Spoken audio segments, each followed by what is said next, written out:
క్రీస్తునందు ప్రియమైన సహోదరి సహోదరులకు యేసుక్రీస్తు నామములో శుభములు. దేవుని యొక్క మహిమ మీ మీద ప్రకాశించునుగాక. ఈరోజు దేవుడు మనకిచ్చిన మాట మొదటి సమూయేలు గ్రంథము 25వ అధ్యాయము 14వ వచనం. పనివాడు ఒకడు నాబాలు భార్య అయిన అబీగయలుతో ఇట్లనెను, అమ్మ, దావీదు అరణ్యంలో నుండి మన యజమాని కుశల ప్రశ్నలు అడుగుటకై దూతలను పంపించగా అతడు వారితో కఠినముగా మాట్లాడెను. ఈ మాటలు మనము సమూయేలు గ్రంథంలో చూస్తున్నాము. సమూయేలు గ్రంథం 25వ అధ్యాయం అంతా కూడా అబీగయలు గురించి, నాబాలు గురించి, దావీదు అరణ్య జీవితం గురించి మనకు తెలియజేయబడుతుంది అనమాట. ఎప్పుడైతే దావీదు సౌలు తరుముతున్నాడని అరణ్యంలోనూ గుహల్లోనూ ఉంటున్నారో అక్కడ ఉన్న ఆ గొర్రెల కాపర్లకి, ఆ గొర్రెలకి దావీదు ఏం చేస్తున్నాడు అంటే సహాయం చేస్తున్నాడు. ఆ రాత్రంతా ఆ గొర్రెలు కాసిన వాళ్ళకి తోడుగా విలిసేన ఉండేదంట. అలాగా దావీదు ఆ గొర్రెల్ని కాపాడ ఉన్నందున ఎప్పుడైతే నాబాలు గొర్రెల బొచ్చు కత్తిరిస్తున్నాడో అది గొర్రెల బొచ్చు కత్తిరించడము అనేది ఒక శుభదినముగా, ఒక విందు దినముగా చేస్తారనమాట ఇశ్రాయేలు.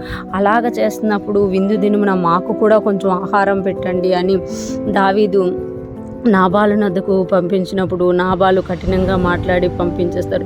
కానీ ఎవరైతే ఆ నాబాల్ దగ్గరలో ఉన్న ఒక పనివాడు మాత్రం దావీదు వలన నేను ఎంత హెల్ప్ పొందుకున్నా, మేము ఎంతగా అతడు మాకు సంరక్షకుడుగా ఉన్నాడు అని అది అబీగయలకి తెలియజేస్తున్న సందర్భంలో ఉంది ఈరోజు దేవుడు మనకిచ్చిన మాట. పనివాడు ఒకడు నాబాలు భార్య అయిన అబీగయలతో ఇట్లా, నేను అమ్మ, దావీదు అరణ్యములో నుండి మన యజమాని కుశల ప్రశ్నలు అడుగుటకై దూతలను పంపించగా అతడు వారితో కఠినముగా మాట్లాడిన. కుశల ప్రశ్నలు అడుగుటకే పంపించారు. అంటే ఇదొక విందు దినము, ఇదొక శుభదినము, ఈ శుభదినమున మాకేమైనా హెల్ప్ చేయు, మాకేమైనా ఆహారం పెట్టు అని పంపించినప్పుడు ఆ మాటలకి నాబాలు చాలా కఠినంగా ప్రత్యుత్తరం ఇచ్చినట్లు మనము ఈ గ్రంథంలో చూడగలుగుతాం అనమాట.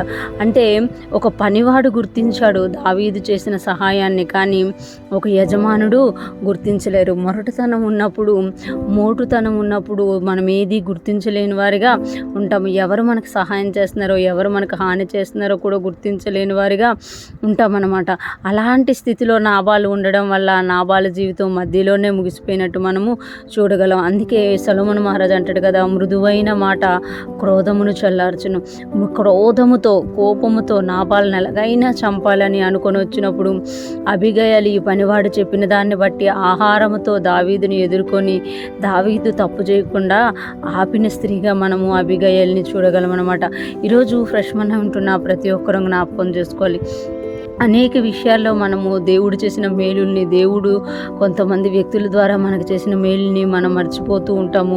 కొన్నిసార్లు వాళ్ళకి అవసరమైనప్పుడు మనం కఠినంగా మారిపోతూ ఉంటాం. కానీ దేవుడు అంటున్నాడు కదా, ఏదైతే నీ జీవితంలో ఒకళ్ళు మేలు చేస్తున్నారో ఆ మేలును గుర్తించుకొని మేలు చేసే వాళ్ళంగా ఉండాలి. లేకపోతే నాబాలు లాంటి కఠినత్వం మనం కలిగి ఉంటే నశించిపోయే వారిగా ఉంటాము అని ఈరోజు దేవుడు మనకి తెలియజేస్తున్నారు. ఈరోజు ఫ్రెష్ మన్నా వింటున్న ప్రతి ఒక్కరం కూడా మన దగ్గరకు వచ్చే ప్రతి ఒక్కరితో కూడా మృదువుగా మాట్లాడే వారముగా, ప్రతి విషయంలో సహాయం చేసేవారిగా మనం ముందుగాక, అటువంటి జ్ఞానముతో దేవుడు మనల్ని నింపి నడిపించునుగాక.